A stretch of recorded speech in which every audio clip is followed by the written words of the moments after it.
Hi, my name is Joran Oppelt, and welcome to my coaching toolbox. This is a 30-day program where I'm shooting a video every day, and I'm taking the toolbox of tools and practices and resources that I use in my purpose and creativity coaching business, and I'm turning it upside down and shaking it out, picking one up, and telling you guys about it. Today, we're going to talk about journaling. Journaling is something that I actually encourage every single one of my coaching clients to practice.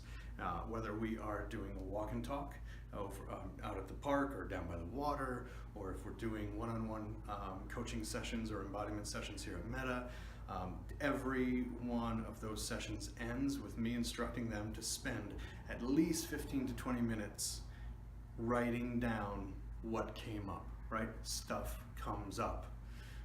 In Unity, we would call it chemicalization, right? It's that silt that just kind of kicks up from the bottom of the fishbowl. And we have to figure out how to compartmentalize or integrate that stuff. So I encourage everybody to spend at least 15 to 20 minutes writing it down. It makes that abstract stuff a little more concrete and a little bit more real. And it allows you to, in the case of something that's either emotional or it's emotional or spiritual, you need to kind of work on integrating what's come up, stuff you haven't dealt with. Maybe it's going to help to just write at length about how you're feeling about that thing. Or it might, tend to be like, what, this thing keeps showing up for me. Maybe I need some therapy or to talk to somebody around this. That could be true as equally as you just need to write stuff down. Your brain isn't designed to hold dates and times and deadlines, right? David Allen talks about that in his book, Getting Things Done. Like, you've got to dump your brain out occasionally and start to list things out. That's the way that you can kind of concretize these things, capture them and make them real. You turn those things from journal entries into strategy, right? By putting these things on your calendar, right? It could be a to-do list. We might be talking in your coaching session about your big rocks, the big 3 things you got to do this week. Well, what are the deadlines? When do they need to be done? How long are each of those things going to take? This one's going to take 15 minutes. This is going to take 3 hours. Guess which one you're going to be more prone to do this week and to work on, and bang the 15-minute one out. So it's important to really get into that journal and start to write down your big rocks and your task items too. So journaling as a coaching tool it's vital to everything that I do with people. It can also be used as, I'll tell you how I use it. I use journal. I keep a dream journal. And it's only because I have a tendency to forget my dreams. I can't remember my dreams for the life of me. I have about a 10-minute window when I wake up that I can remember and recall vividly what was in the dream. And after about 10-15 minutes, it's gone. It disappears. It's never coming back. So I have to capture those details in a journal in the morning. And the way I do it is the front of the journal, right? If I'm reading left to right, is if I'm taking notes at a conference, or if I am strategizing or working on a new product or process or practice or whatever those kind of creative work that I'm doing, any writing or listening that I'm doing personally. And then if you flip the book over from the back to the front, right, if you're reading backwards, that's the dream journal. Try to do daily entries. I don't dream all the time, but when I do, I write them down. And then when I meet in the middle, I know that it's time to get a new journal, right? And it's fun. It's always fun at the end of the year or however long it takes to get that new journal switched out, to go back through and look on your calendar and see like, oh, that was going on a month before or after. These dreams were happening, and it's interesting and almost always insightful to kind of receive kind of what the dream was trying to tell you in hindsight, right? So I encourage everybody to keep a dream journal. It's great, and again, kind of that looking back on the course of the year, or that life, that year in the life of your psyche, is a really cool thing to do, and to have then to hold and to always reflect back on. The third thing that I want to say about journaling is that you can literally use journaling as a meditation practice. You can sit in a busy coffee shop. You can put headphones on. You can go out in nature. You can do journaling literally anywhere. And I'm sure you have 5 or 10 minutes that you spend on Facebook or posting on Instagram or whatever it is that you're doing that could be better spent writing things down in your journal, getting stuff out of your head and onto the page. Again, make the abstract concrete, make it real.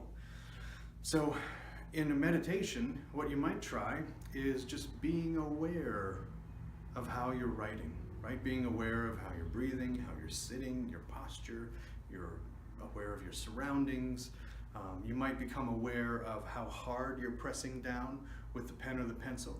And the other thing that I encourage as a meditation practice is free writing, right? Stream of consciousness journaling where you do not lift the pen from the page.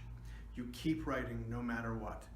Even if what you're writing is, I can't think of anything to write right now. This is dumb. I don't like this. This is uncomfortable for me. I don't like this. It doesn't feel good. This feels bad because my coach told me to do it, and I don't like being told to do things I don't want to do, right? So what happens when you free write is that the stream of consciousness turns into some kind of concrete thought, some kind of thread, right? So it's always fun to uncover what's coming up in free writing, which sometimes can end up being something really insightful and really amazing, but you never would have arrived at it unless you'd gone down that road that opens up your mind to just letting stuff come up, let it bubble up, whatever wants to come up in that moment. So using journaling as a meditation practice can be really beneficial as well. And finally, I want to hear from all of you about how you're using journaling. There are so many people using journaling as a practice that we could never cover it all. So wherever you're watching this video, leave a comment below and tell me and all the other people watching this video, because not only me, I want to hear what you're doing, but all of us want to hear what you're doing. Tell us how you're using journaling in your life and in your practice. Okay? Thanks for watching. Hey, it's me, it's Joran, I'm back. Thanks for watching the video. I wanted to remind you that I'm having a contest this month. Every week I'm giving away a walk and talk coaching package for if you're in Tampa Bay, or a coaching call, 30-minute coaching call with me for free every week in September. And then in the end, we're giving away a grand prize. We're giving away a bunch of books, Brendan Burchard's Millionaire Messenger, Guy Kawasaki's Art of the Start, a bunch of other amazing books, as well as an 8-hour coaching package with me, all absolutely free. You get a flip phone, you get a lifeline to me. You get 8 hours of coaching time with me. You get a deep dive into your personality, and you get access to a Google Doc that we're going to set up and track your accountability together. We're going to get you access to the private Amplify Your Life coaching Facebook group, where we're going to drop in a bunch of content and videos and really cool resources and tools every week. The grand prize is the first week of October. So there's 3 ways to enter this contest for the free coaching every week or the grand prize in October. 3 simple ways. 1, go to the website. It's in the description here. Go to the website, enter your email address, and then you got to enter your email to win. Number 2, subscribe to my YouTube channel.